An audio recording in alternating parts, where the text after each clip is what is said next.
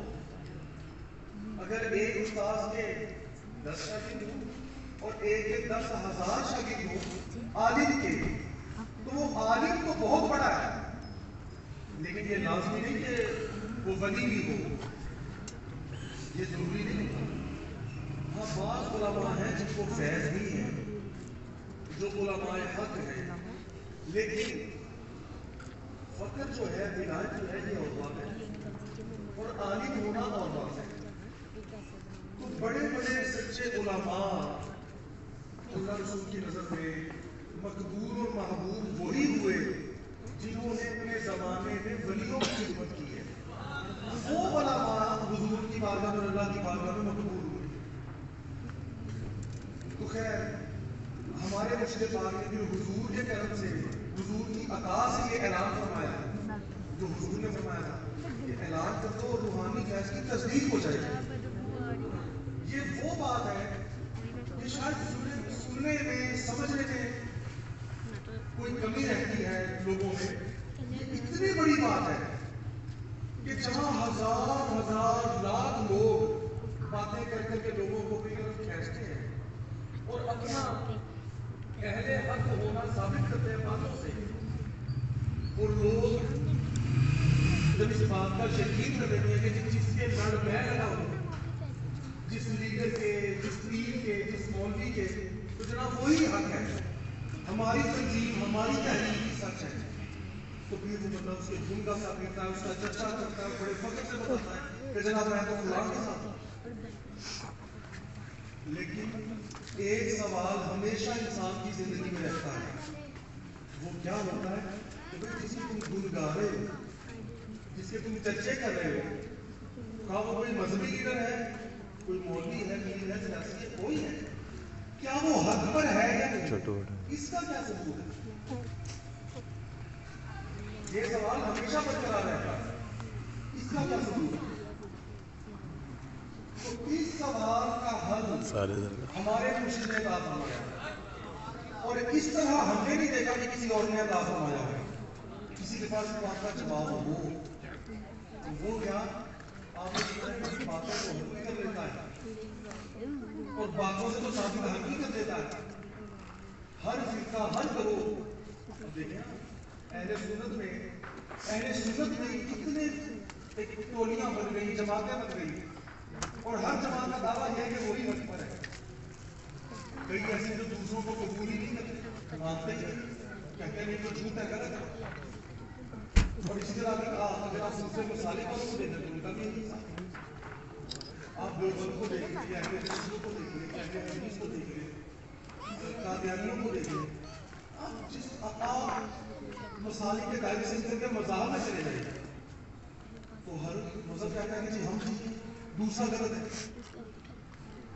تو بھئی حل صرف ایک ہی تھا، وہ یہ تھا کہ جو مرشد نے ہمارے شیخ نے کہا فرمایا کہ بھئی آپ لوگ اپنی آنکھوں سے دیکھ لیں تاکہ باتوں کی بحثوں کی ضرورت ہی نہ رہے. یہ معاملہ ہی ختم ہو رہا ہے، یہ جمیلہ ہی ختم ہو رہا ہے. اب اتنا بڑا اعلان کوئی کیسے کر سکتا ہے؟ یہ پاور، یہ اتھارٹی، یہ طاقت کس کے پاس ہوگی؟ جو یہ اعلان کرتے ہیں. اور یہ اس کے پاس ہوتی ہے جو حضور کا سچا نائب ہوتا ہے. سبحان اللہ. آقا علیہ السلام. اب جو لوگ پیروں کو نہیں مانتے، ولیوں کو نہیں مانتے، ہم یہ کہتے ہیں کہ وہ لوگ اکثر اپنی جگہ وہ ٹھیک ہے، ہم کو غلط نہیں کہتے. کیوں غلط نہیں کہتے؟ اس لیے کہ ان کے ساتھ ہوا ہی ہے. کیونکہ جگہ جگہ غلط قسم کے لوگ اپنے ساتھ لفظ پیر لگا دیا، ٹائٹل لگا دیا، نجومی، عامل، بابر، ڈونگی. ان لوگوں کی وجہ سے اولیاء اللہ کا اصل جو تشخص تھا، امیج تھا، وہ خراب ہو گیا. اس لیے بہت سے لوگ پیروں سے، ولیوں سے متنفر ہو گئے. بھائی ہمارے مرشد بڑی بات فرمایا کرتے تھے، آپ فرماتے تھے کہ بھائی اصل کی ہی نقل ہوتی ہے. اگر آپ کا واسطہ 100 ایسے لوگوں سے پڑھا ہے جو ڈونگی ہے، نجومی ہے، غلط ہے، فریبی ہے، بھائی کوئی تو اصل نہیں ہوگا. وہ کس کے روپ میں آپ کو دھوکہ دے رہے ہیں؟ وہ جس کے روپ میں آپ کو دھوکہ دے رہے ہیں وہ اصل روپ والا بھی کوئی ہوگا. جس کا روپ دھار کے آپ سے جھوٹ بول رہے ہیں، کوئی ویسا اصل میں بھی تو ہوگا نا. کوئی ایسا ہے تو اس کی نقل ہے نا. کسی اصل کی نقل ہی بنتی ہے. اور نقل کا، کسی چیز کی نقل ہونے کا یہ خود ہی اس بات کی دلیل ہے کہ اس کا کوئی اثر نہیں ہے. ورنہ وہ باتیں جو کر کے لوگوں کو دھوکہ دیتے ہیں وہ تو ذہن میں آئے ہی نہ. وہ ذہن میں کہاں سے آتی ہیں؟ وہ سچے ولیوں کی ہوتی ہیں، وہ سنی ہوتی ہیں، پڑھی ہوتی ہیں، سچے واقعات ہوتے ہیں. بس جو جس بندے کا آپ سے ٹاکرا ہوتا ہے وہ جھوٹا ہوتا ہے. اس سے آپ کے جذبات کو پیش پہنچتی ہے اور آپ ولیوں کو ماننے سے انکار کر جاتے ہیں. اس وجہ سے یہ بات ذہن میں رکھیں، اللہ کا جو سچا ولی ہوتا ہے، جیسے آپ منقبت میں ان مناقب میں آپ صفات سن رہے تھے، اللہ کا ولی کیسا ہوتا ہے، یہ بالکل حق ہے، اس میں کوئی شک نہیں. ہم نے تو خود اپنی آنکھوں سے دیکھا ہے نا، آپ کے گواہ ہیں. ہم نے اس صفات کو دیکھا ہے اور ہم نے اس فیض کو بھی دیکھا ہے. وہ کیسے فیض عطا ہوا ہے، یہ تو باتوں باتوں کی بات نہیں، یہ تو حقیقی ہے. اس لیے آپ سب کو چاہیے کہ آپ ان لوگوں تک جن کو اس بات کا علم نہیں ہے ان کو بتائیں، ان کو راہ راست پر لانے کی کوشش کریں. اور دیکھیں بس اپنی آخری حصہ میں بیان کرنا ہوں. نبی پاک علیہ السلام نے جب دین بتایا تو کیا آقا علیہ السلام نے فقط اپنی باتوں سے دین بتایا؟ نہیں. ایک تو حضور نے عملی طور پہ کر کے دکھایا، کردار کر کے بتایا. دوسرا یہ کہ آپ کے پاس جو روحانی طاقتیں تھیں، جو اختیارات تھے، ظاہری حیات میں بھی حضور کے اختیارات ختم نہیں ہوئے، نہ ہی کم ہوئے. حضور کا تو ہر لمحہ پچھلے لمحے سے بہتر ہے. بَلَا تَقُ خَيْرُ لَكَ مِنَ الْأُولَىٰ، پچھلے لمحے سے حبیب تیرا ہر لمحہ بہتر ہے بعد کا لمحہ. اور یار سوچو کوئی حضور کا کوئی ایسا لمحہ بھی تھا جو بہتر نہیں تھا. آقا علیہ السلام کا کوئی ایسا لمحہ تھا جو بہتر نہیں تھا. جب کائنات بھی نہیں بنی تھی، کائنات بھی جب نہیں بنی تھی، آقا کا نور دوسرے پر سے بے شک آقا فرماتے ہیں کہ میں کچھ نہیں تھا جب آقا علیہ السلام کی تعمیر مکمل نہیں تھی. جو پہلا بھی نہیں تھی، میں تب بھی نہیں تھا. جو نبی کے نزل سے اور ہے ابد تک مصطفیٰ کی رسالت میں لفظ. تو ہمارے آقا مولا نے اس شہنشاہ اعظم نے صلی اللہ علیہ وسلم آپ نے کچھ باتوں سے بات پوری نہیں کی. آپ نے وہ اختیارات دکھائے، جب دعوے کیے اور لوگوں نے آپ سے کہا کہ جناب آپ اتنی بڑی باتیں کرتے ہیں تو دکھائیں ہمیں کوئی طاقت، ہمیں وہ چیز دکھائیں جو ہم نہیں کر سکتے. تو آپ جانتے ہیں کہ حضور نے کتنے معجزات دکھائے اور اتنے معجزات کہ جس کی حد کوئی نہیں. معجزات کی 2 5 10 نہیں جو آپ سنتے ہیں کہ چاند ہو گیا سورج دے دیا کسی کے بغیر کچھ نہیں. یہ 2 4 10 کچھ نہیں ہے، ہزاروں معجزات، ہزاروں حقیقت ہزاروں معجزات کتابوں میں درج ہے. وہ احمد خان صاحب نے بڑا پیارا شعر کہا ہے کہ معجزے انبیاء کو خدا نے دیے، معجزے انبیاء کو خدا نے دیے اور معجزہ بن کے آیا ہمارا نبی. حضور کی تو بات ہی ہو رہا ہے نا امام الانبیاء جو ہے.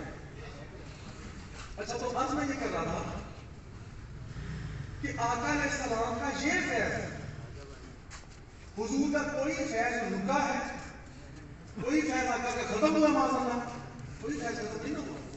ہاں بس نبوت نہیں ہے، لا نبی بعدی، آقا کے بعد نبی کوئی نہیں، یہ آقا نے فرمایا. تو نبوت اور رسالت آگے نہیں آئی. کیوں نہیں آئی؟ وہ بھی اس لیے نہیں آئی کہ نبوت اور رسالت خود اپنے عروج پر پہنچ چکی تھی جب آقا علیہ السلام کے پاس ہے. اس کے بعد کسی نبی کی ضرورت ہی نہیں. اور دوسرا یہ کہ حضور کی امت کا جو شان ہے، حضور کی امت کی جو عظمت ہے، اللہ نے وہ دکھا دی تھی کہ میرے حبیب کی امت میں نبی تو کوئی نہیں آیا، لیکن ان کے خلفاء اور ان کے اولیاء جو ہیں یہ وارث الانبیاء ہو گئے اور غیر انبیاء ہو کر بھی، نبی نہ ہو کر بھی کام نبیوں والے کر جائیں گے. سبحان اللہ. فیض تو وہی آ رہا ہے، ہر نبی کا فیض اس کی امت میں آتا ہے، ہر نبی کا فیض ہے. اور آقا کی امت ایسی ہے جس میں ہر نبی کا فیض آیا ہے. جو نبی ہوتا ہے اس کی اپنی امت ہوتی ہے، اس امت میں اس نبی کا فیض آتا ہے. اور آقا کی امت کی شان یہ ہے کہ ہر نبی کا فیض اس میں آیا ہے. اور انبیاء کو بھی جو نبوت و رسالت ملی وہ حضور کے ذریعے ملی، بے شک. وہ بھی حضور کا ہی فیض تھا. تو بھائی یہ بات یاد رکھیں کہ اس امت کو بہترین امت فرمایا گیا قرآن پاک میں، تم بہترین امت ہو. اور اس لیے بھی ایک وجہ یہ بھی فرمائی کہ تم اچھائی کا حکم دیتے ہو، برائی سے منع کرتے ہو. تو بھائی یہ بات یاد رکھیں، کبھی اچھائی کا حکم دینا نہ چھوڑیں اور برائی سے منع کرنا نہ چھوڑیں. سبحان اللہ. کئی لوگ کہتے ہیں کہ ہم نے اپنے بچوں کو نماز کا کہا نہیں پڑھتے تھے کیا نہیں چھوڑ دیا. بھائی کیوں چھوڑ دیا؟ آپ کو تو فضیلت اس بات پہ تھی کہ کوئی بات مانے یا نہ مانے آپ نے تبلیغ کرتے رہنا ہے، آپ نے نہیں چھوڑنا. تو میں بات کو مکمل کروں کہ اس امت کی شان یہ ہے، حضور کے خلفاء کی خلفاء راشدین افضل الخلق بعد الانبیاء، ساری کائنات میں آقا علیہ السلام کے بعد نبیوں کے بعد جو سب سے افضل اور افضل ہستی ہے مومنین سیدنا صدیق اکبر، بے شک، سیدنا عمر فاروق اعظم، سیدنا عثمان غنی، سیدنا مولا علی مشرف الشام، حسنین کریم ہیں، اس کے بعد جتنے صحابہ کرام ہیں، تابعین ہیں، تبع تابعین ہیں اور جتنے اولیاء اللہ ہیں. اور لاہور کو جس ہستی کی وجہ سے شہرت ہے پوری دنیا میں، حضور داتا صاحب، داتا صاحب حق کے. بے شک. تو یہ جو اللہ کے پیارے بندے ہیں، حضور غوث الاعظم، حضور بابا فرید، حضور داتا گنج بخش، یہ بھی اللہ کے وہ اولیاء ہیں جن کی شان اللہ نے بارہا قرآن میں بیان فرمائی اور آقا علیہ السلام نے اپنی احادیث میں بیان فرمائی. ان کی بڑی شانیں، بڑی شانیں جو قرآن و حدیث میں جا بجا بیان کی گئی ہے. اس امت کے ساتھ ظلم یہ ہوا ہے کہ وہ شانیں بتائی نہیں گئی، اور دوسرا ظلم یہ ہوا کہ شانیں بتا کر ولیوں کی جوڑا لوگوں کو اپنے ساتھ، جھوٹے لوگوں نے، کہ بھائی میں جب بندے کا عقیدہ بن جائے کہ بھائی ولی کی بڑی شان ہوتی ہے، تو جب عقیدہ بن جائے تو میں سن لوگوں کہ میں ولی ہوں. اپنی جماعتیں بنائی، اپنی تحریکیں بنائی اور کہا کہ ہم ان کے وارث ہیں. بھائی کسی کی باتیں کرنے سے کسی کا وارث نہیں بن جاتا. اب یہ نہیں کہ بتا آپ کو دادا صاحب کی باتیں سنائے تو دادا صاحب کا وارث ہے، کوئی آپ کو علامہ اقبال کی باتیں سنائے تو ان کا وارث ہے. یہ بھی بات نہیں. بات یہ ہوتی ہے کہ امن آپ کو کہاں نظر آ رہا ہے؟ وہ فیض کہاں نظر آ رہا ہے؟ تو بھئی یہ یاد رکھیں، آقا علیہ السلام کی جتنی شانیں ہیں نا، مختلف پہلو ہیں. آپ کی سیرت و صورت، حضور کی صورت جو شبیہ مبارک ہے نا، اس کا فیض بھی امت میں گیا ہے. حضور کے امتیوں کو صورت مصطفیٰ کا فیض بھی گیا ہے. کسی نہ کسی امتی کے تھوڑے سے ابرو، کان، رخسار، ہونٹ، جسامت کا کوئی نہ کوئی حصہ آقا علیہ السلام سے تھوڑا سا شباہت رکھتا ہے.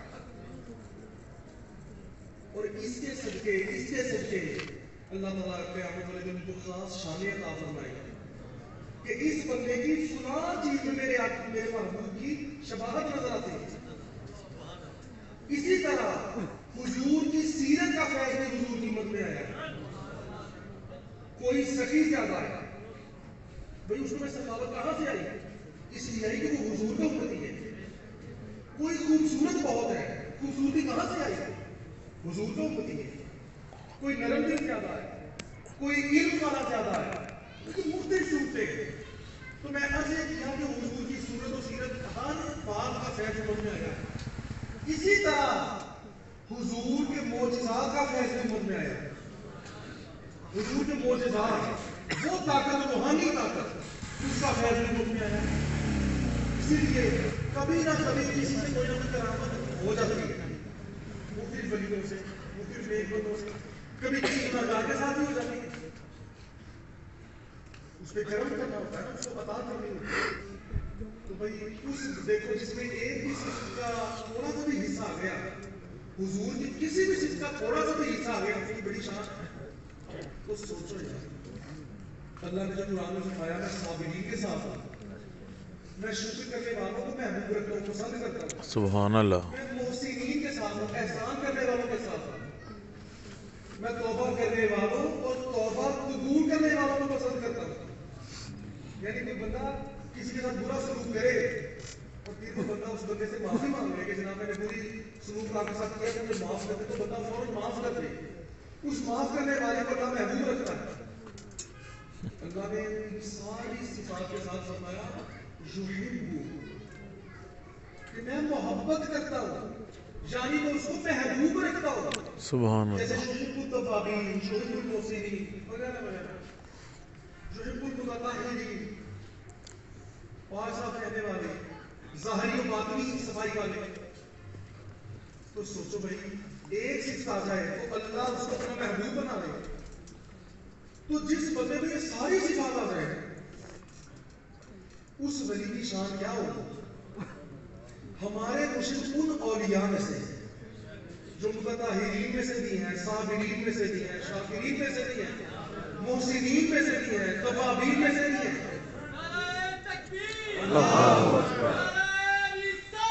یا رسول اللہ.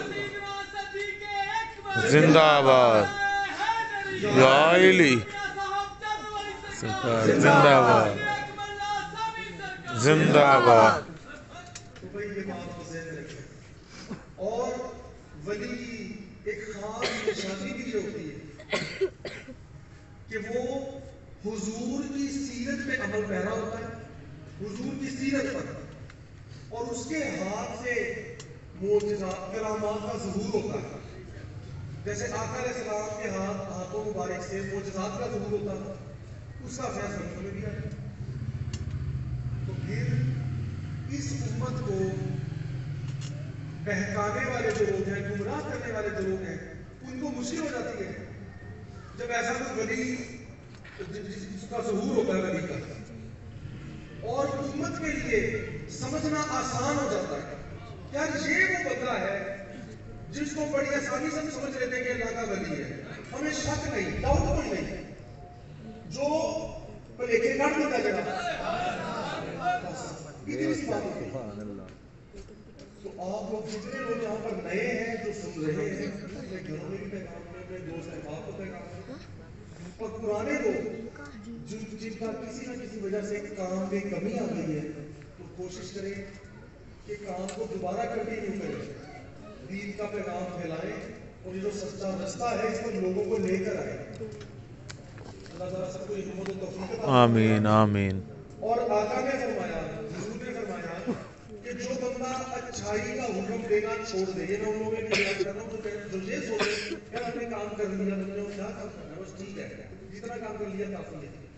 آقا نے فرمایا جو اچھائی کا حکم دینا چھوڑ دے اور برائی سے منع کرنا چھوڑ دے، آقا نے فرمایا وہ ہم میں سے نہیں. اتنی سخت وعید فرمائی. مطلب یہ کہ جب تک آپ کی زندگی ہے بری باتوں سے منع کرتے رہے، اپنے آپ کو بھی اور دوسروں کو بھی، اور اچھائی کا حکم دیتے رہے اپنے آپ کو بھی اور دوسروں کو بھی. اس کام سے ہٹنا نہیں، مسلسل جاری رکھنا ہے، کوشش کرنی ہے. نماز کی کوشش لازمی کریں. نماز وہ تحفہ ہے جو اللہ کریم نے اپنے پیارے حبیب کو عرشوں پہ بلا کر دیا. ان تحائف میں سے ہے، ان تحائف میں سے دیکھیں آپ کا کوئی محبوب کہیں رہتا ہو جس سے آپ محبت کرتے ہو، آپ اس کو تحائف بھیجتے رہے، وہی آپ کا محبوب کبھی آپ کے گھر آ جائے تو آپ خاص اہتمام کریں گے نا. یار پہلے تو میں تحائف بھیجے وہ اور تھے، اب تو میرا محبوب میرے پاس آ گیا، سبحان اللہ. اب میں نے کوئی خاص تحفہ دینا. تو بھائی نماز ان تحائف میں سے ہے جو اللہ کریم نے اپنے حبیب کو اپنے پاس بلا کر عطا فرمایا تحفہ. ان تحفوں میں سے نماز ایک تحفہ ہے. اور جب آقا نے آگے بتایا کہ صحابہ خوش ہوئے تو لوگوں نے کہا جناب اتنے خوش کیوں ہیں؟ آپ کا کوئی خزانہ مل گیا؟ خزانہ مل گیا کہ اتنے خوش ہو رہے ہیں؟ صحابہ نے کہا ہمیں خزانہ نہیں ملا، ہمیں تو خزانوں کی چابی مل گئی. سبحان اللہ. اللہ کا اتنا احسان کہ وہ ہمیں اپنے در پہ حاضر ہونے کا حکم فرماتے ہیں. اس کے در پہ حاضر ہونے کی اجازت ہی مل جائے تو بڑی بات ہے. اجازت مل جائے تو بڑی بات ہے. وہ حکم دے کے بلا رہا ہے کہ آؤ میرے پاس، آؤ میری بارگاہ میں، کتنی بڑی بات ہے. کوشش لازمی کریں. اور یہ جو نماز کا حکم ہے نا، یہ اللہ کی چاہت ہے، یہ اللہ کی ہمارے سے آپ سے محبت ہے. کوئی کسی سے محبت کرتا ہے تو چاہتا ہے کہ میرے پاس آئے، ورنہ کوئی کیوں چاہے گا؟ آپ کو جس سے پیار نہ ہو آپ اسے بلائیں گے میرے پاس، آپ کہتے ہیں میں جان میں کام کرتا نہیں تو نہ نہیں. آپ اسے بلائیں گے جس سے آپ پیار کرتے ہو گے. تو یہ اللہ کی مہربانی ہے، محبت ہے. وہ سب سے زیادہ محبت کرنے والی ذات اللہ کی ہے. محبت تو آئی اسی سے ہے. بے شک. جو دنیا میں محبت ہوتی ہے نا، یہ اسی نے جائز ہے، یہ اسی نے انسان کے خمیر میں محبت رکھی ہے. سبحان اللہ. تو جب ایک انسان سے اتنی محبت کرتا ہے، اپنی جان مارنے کو تیار ہو جاتا ہے، سب کچھ لٹانے کو تیار ہو جاتا ہے، تو سوچا جس نے یہ محبت عطا کی ہے وہ کتنی محبت کرتا ہوگا، وہ کتنی محبت کرتا ہوگا. سبحان اللہ. تو اللہ پاک نے محبتوں کے سلسلے بنائے. اب یہ جو سلسلہ ہے، سلسلہ علیہ ثانیہ، یہ اسی محبت کا سلسلہ ہے، محبت کا سلسلہ ہے. اور حدیث پاک میں آتا ہے کہ اللہ پاک جبریل کو بلاتے ہیں اور جبریل کو فرماتے ہیں کہ اے جبریل میں فلاں بندے سے محبت کرتا ہوں. اللہ فرماتا ہے میں محبت کرتا ہوں. یہ جو لوگوں نے باتیں بنا لی نا، کسی کو محبوب نہیں کہنا چاہیے، محبوب کو صرف نبی پاک تھے. لیکن اللہ کے بندوں وہ صرف محبوب نہیں تھے. آقا علیہ السلام محبوب سے بڑھ کر حبیب ہوتا ہے، حبیب. آقا علیہ السلام حبیب، فقط حبیب بھی نہیں تھے، وہ حبیب اعظم تھے، حبیب اکبر تھے، اور ہیں اصل سے ہیں اور ابد تک ہیں. زندہ باد. یہ جو فرمایا نا، جیسے آقا نے فرمایا کہ ابو بکر جو ہے یہ فرمایا صدیق. اب جب وہ آپ جانتے ہیں، کئی نہیں بھی جانتے ہو کہ عربی میں جب کسی لفظ کے ساتھ الف اور لام لگ جاتا ہے نا، اس کا مطلب یہ ہوتا ہے کہ جس چیز کا ذکر کیا جائے اس کا مطلب ہوتا ہے کہ اس سے زیادہ یہ صرف کسی میں نہیں. جیسے مثال کے طور پر اللہ کریم ہے، جب آپ اللہ کے نام پڑھے گا لکھا ہوگا الکریم، ایسے ہے. ودود ہے تو لکھا ہوگا الودود، الوکیل، الرحمن، فقط رحمان نہیں لکھا ہوتا، رحیم نے لکھا الرحیم، الرحمن. یہ الف اور لام کا مطلب ہوتا ہے کہ اس سے بڑا اس صفت میں کوئی نہیں. کوئی بھی اللہ کریم ہے، حضور بھی کریم ہے، رحیم بھی ہے، رؤوف بھی ہے، سب کچھ قرآن میں لکھا ہے رؤوف رحیم. ٹھیک ہے، لیکن اللہ رؤوف نہیں، الرؤوف. حضور رحیم ہے تو اللہ الرحیم ہے، حضور کریم ہے تو اللہ الکریم ہے. اب آقا نے کیا فرمایا؟ اب بکر الصدیق، اب الصدیق جو فرمایا اسی طرح اس لیے بھی نام لگے. اب اس صدیق سے مراد فقط صدیق نہیں، مطلب سب سے بڑا صدیق جسے صدیق اکبر کہتے ہیں، الفاروق. فاروق نہیں، الفاروق یعنی فاروق اعظم. یہ بات ہوتی ہے. تو بھائی ویسے کہ محبوب کے لفظ میں پریشان نہ ہوا کرو. اللہ نے تو جامعہ قرآن میں فرمایا کہ میں توبہ کرنے میں نے ساری بات صاحب کو بتا دی، توبہ کرنے والوں سے محسنین کے ساتھ اور صابرین اور شاکرین کے ساتھ سب سے محبت کرتا ہوں. تو بھائی جس سے محبت کی جاتی ہے وہ کون ہوتا ہے؟ آپ بتائیں، جس سے محبت کی جاتی ہے وہ کون ہوتا ہے؟ محبوب ہوتا ہے. اور اللہ نے جمع میں سی ایسے پاؤ فرمایا توابین، یعنی کہ بہت سارے محسنین یعنی بہت سارے. بھائی پتا چلا ہر زمانے میں محسنین ہے، ہر زمانے میں توابین ہے. اللہ کے وجود میں ساری سی بات ہوتی ہے کہ اللہ کے محبوب ہوتے ہیں. اور جب اللہ کی محبت ان سے بہت زیادہ ہو جاتی ہے تو آقا علیہ السلام فرماتے ہیں کہ اللہ فرماتا ہے کہ میں جبریل کو بلاتا ہوں کہ اے جبریل سن لو، میں یعنی اللہ جل شانہ سنا بندے سے محبت کرتا ہوں. جبریل ہے تو بھی اسے محبت کر. اب یار اندازہ کرو، باقی حدیثوں میں جو بات سناتا ہوں. آپ کہیں اجی میں اس ولی کو نہیں مانتا جی، آپ لوگوں کی غلط باتیں سن کے غلط فہمی اپنے دماغ میں ڈال لیں اور میں نے اس کی یہ بات تھی، اس کی صاحب کی تو یہ بات تھی، ہم نہیں مانتے. بھائی اتنا ذہن رکھو، ایک تو تم فیصلہ کرنے والے نہیں ہو کہ کون ولی ہے اور کون نہیں. ٹھیک ہے، یہ فیصلہ اللہ کا ہے. ولی کس کا ہے؟ آقا ولی ہے نہیں، وہ اللہ کا ولی ہے. تو جس کا ولی ہے اس کی مرضی. یہ تو اس نے بتانا ہے کہ میرا ولی کون ہے، تمہارا ولی تھوڑی ہے جو تم نے بتانا ہے. یعنی دوست کوئی آپ کا ہو تو کوئی اور ماننے دار کہہ سکتا ہے کہ اس کا دوست ہے یا نہیں ہے، یا کوئی اپنی مرضی سے ختم کر سکتا ہے دوستی، یا اپنی مرضی سے دوستی کروا سکتا ہے؟ نہیں کروا سکتا. آپ کا دوست ہے تو آپ کی مرضی ہے. وہ ولی اللہ کا ہے، اولیاء اللہ جو اللہ کے ولی ہیں. اور اللہ ولی الذین آمنوا، اور اللہ ان کا ولی ہے ایمان والوں کا. بھائی اللہ ان کا ولی اور وہ اللہ کا ولی، یہ اللہ کا اس کا معاملہ ہے، کسی کا کوئی دخل نہیں. اچھا اللہ نے فیصلہ کر دیا میرا ولی ہے. آپ کہیں میں اس سے محبت نہیں کرتا، میں نہیں اس کو سمجھتا. اور بھائی تو ہے کون؟ تو سمجھے نہ سمجھے تجھے کس نے سمجھایا؟ بے شک. سب سے بڑی بات، ایک طرف کروڑوں لوگ ہوں، بتائیں کروڑوں لوگ ہوں ایک بندے کو پسند کرتے ہو. ایک طرف حضرت جبریل ہو، جبریل وہ کسی اور بندے کو پسند کرتے ہو. بتائیں زیادہ کامل کون ہوگا؟ جس کو جبریل محبت کرتے ہیں. انسان ہے، غلط فہمی کا شکار نہیں ہو سکتا. جبریل کی بات تو نہیں نہ غلط ہوگی. علیہ السلام آپ سید الملائکہ، حضور کے وزیر ہیں، ساری کتابوں کے حافظ ہیں، سارے نبیوں کے صحابی ہیں جبریل علیہ السلام. تو بھائی جبریل پاک اکیلے کسی کو محبت کر لیں تو دنیا کی ضرورت نہیں. اور جبریل کی محبت بعد میں آتی ہے.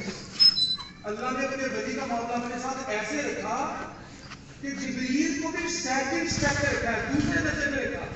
پہلے اپنے آپ کو اس بندے کو رکھا ہے. اے جبریل میں اسے محبت کرتا ہوں، کہ میرا اس کا معاملہ ہے، ہماری محبت ہو گئی ہے، اب کیا اس سے محبت کرتا ہے.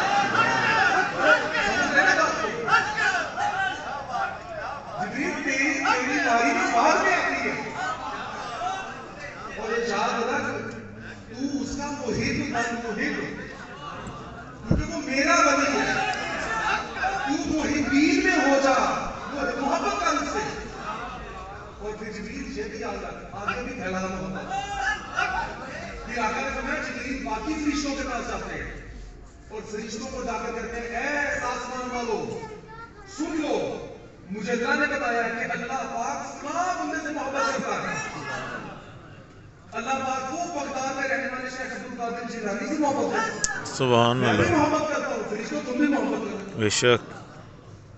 کبھی نیا اعلان ہو جاتا ہے کہ جبریل وہ جو پاک قدم میں فرید رہتا ہے میں اس سے محبت کرتا ہوں. جبریل سے محبت کر اور باقیوں کو بھی بتا. جبریل پاک کہتے ہیں یہ ماننا. تو کبھی فرماتا ہے جبریل پاک بتاتے ہیں بھائی وہ جو فلاں دنیا میں فلاں شہر ہے لاہور کہلاتا ہے اس میں کوئی داتا کرنے بخش نہیں. اللہ نے بتایا کہ اس سے محبت کرتا ہے. تو بھائی جبریل کہتا ہے میں بھی محبت کرتا ہوں. بھائی میں بھی محبین میں ہو گیا ہوں اور فرشتوں تم بھی محبت کرو. بھائی یہ سلسلہ چلتا ہے. تو اسی طرح جب محبوب بنتا ہے اللہ کا تو پھر سارے فرشتوں سے محبت کرتے ہیں اور فرشتوں کو فرمایا جاتا ہے کہ اب زمین پر بھی محبت اتارو کرو. سبحان اللہ. اس شرط سے انسان محروم کیوں رہے؟ انسان کو تو میں نے شرط مخلوقات بنایا ہے. ان کو بھی یہ احساس حاصل ہو جائے تبھی تو وہ اور اشرف ہو جائیں گے وہ اور افضل ہو جائیں گے. محبت کے بغیر والا انسان تو انسان ہی نہیں اور جو انسان نہیں وہ اشرف المخلوقات نہیں ہے. اشرف المخلوقات افضل المخلوقات تو انسان ہے.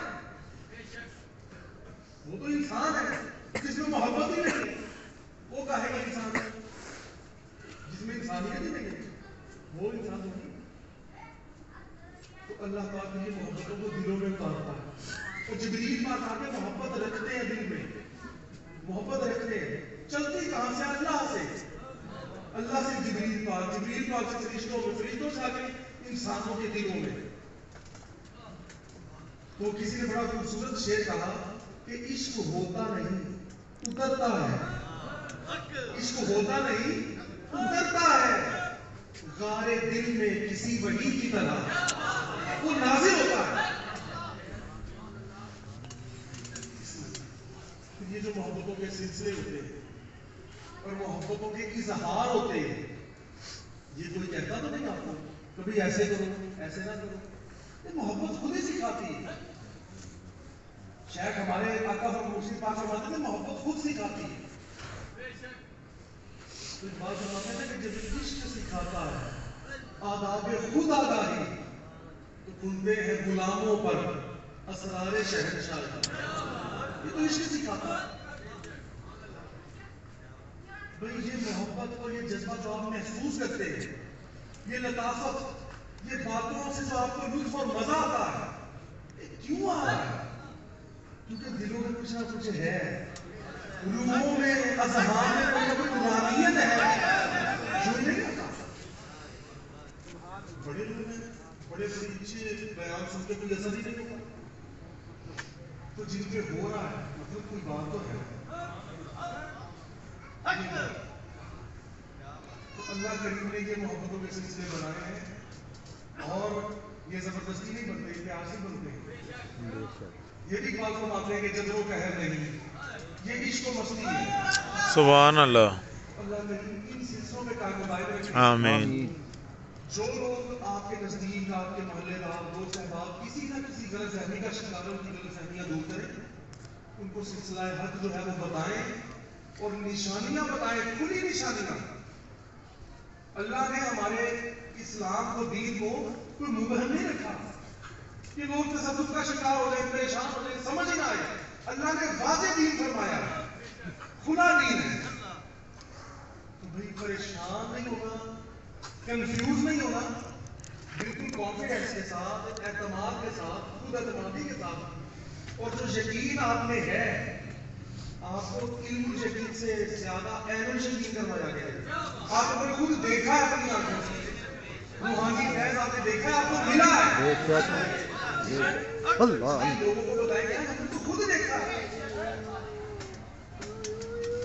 تو بس باقی ٹھیک ہے جو مخالفتیں ہوتی ہے یہ تو ہر نبی کی ہوئی ہر ولی کی کس کی نہیں ہوئی.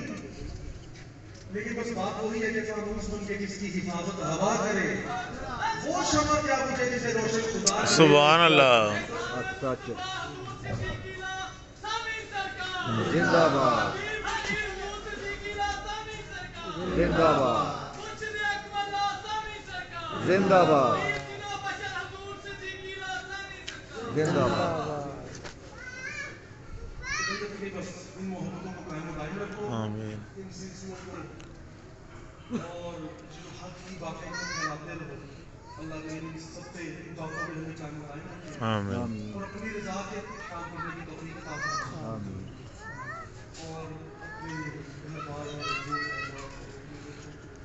اللہ رسول کی محبت ان میں پیدا کرنے کی کوشش کرتے رہے اس سے پیچھے نہ رہے وقت بڑا عجیب ہے طرح طرح کے لوگ ہیں باتوں میں ایسا چکر ڈالتے ہیں کہ وہ انسان پریشان آپ سادہ بتا کیونکہ تحقیق تو کسی نے کی نہیں ہوتی پریشان ہو جاتے ہیں تو اللہ کریم نے اس سلسلے میں سلسلہ حق میں بڑی آسانی فرمائی ہے کہ علم کے لحاظ سے بھی اور فیض کے لحاظ سے بھی اس میں کوئی کمی نہیں ہے بے شک اور فیض جانے ساری ہے اور رہے گا انشاءاللہ یہ سلسلے جو حق والے ہیں یہ تا قیامت چلے بے شک بے شک اور ان سلاسل حق کی آخری کڑی سیدنا امام مہدی سبحان یہ سارے سلسلے نقشبندی ہیں قادری چشتی سوروردی جو کچھ ہے انہوں نے جا کے وہاں پہ مل جانا اور جتنی شیطانی قوتیں ہیں انہوں نے جا کے دجال سے مل جانا پھر وہ آخری جنگ ہوگی اور انشاءاللہ پھر بھی حق کی غالب آئے گا بے شک بے شک حق کا بول بالا ہے اور بول بالا ہی رہے گا انشاءاللہ بے شک اللہ پاک اس میں ہمیں خیر و عافیت آمین زندگی عطا فرمائے اس کی استقامت عطا آمین اور اللہ کا جو نور ہے نا یہ نور ہے لازم نہیں ہوتا کہ آپ کو کوئی روشنی نظر آئے تو وہ نور ہے نور کی کئی اقسام ہیں سبحان اللہ عمل کا نور بھی ہے اور جو آنکھوں کو بذریعہ خواب و مشاہدات جو تصدیقیں آتی ہیں اس سے بھی ہماری روح میں نور آتا ہے اور خواب کی عام چیز نہیں ہوتی کہ بھئی آپ نے خواب ہے جی بس خواب بڑی اعلیٰ چیز ہے جو سچا خواب ہو جو اللہ کی طرف سے ہو ہاں جو شیطان کی طرف سے اس کی بات اور ہے اگر کوئی نفس کی طرف سے ہے وہ اور ہے اللہ کی طرف سے اور خواب کا اتنا مقام ہے کئی لوگ نا بات کو ختم کرنے کے لیے اور اس کی اہمیت کو کم کرنے کے لیے کہتے ہیں تو جی خوابوں کی باتیں چھوڑو نہیں خوابوں کی باتیں بھائی خواب کیا ہوتا ہے تمہیں پتا نہیں خواب کی تو اتنی شان ہے کہ اللہ نے اپنے نبی کے خواب کو قرآن میں بیان کیا حضرت سیدنا یوسف علیہ السلام کا خواب کو قرآن میں بیان یعنی خواب کی کتنی اہمیت اور آقا علیہ السلام المؤمنین سیدہ عائشہ بھی فرماتی ہے اور روایات میں آتا ہے کہ آقا علیہ السلام وہی جو پہلی کائنات میں نازل ہوئی اس سے پہلے آپ کے روحانی معاملات بذریعہ خواب چلتے تھے خوابوں کا سلسلہ پہلے سے جاری ہو ساری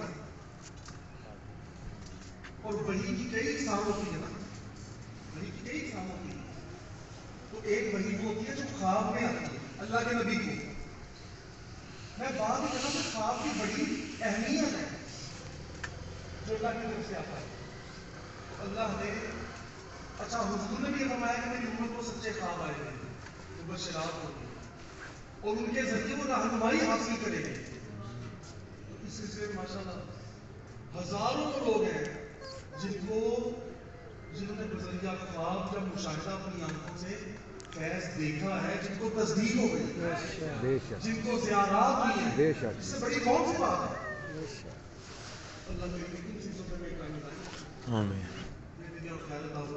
آمین آمین بس سلسلے کا کام جو ہے اسے کرتے رہے پرانے لوگوں سے بھی کام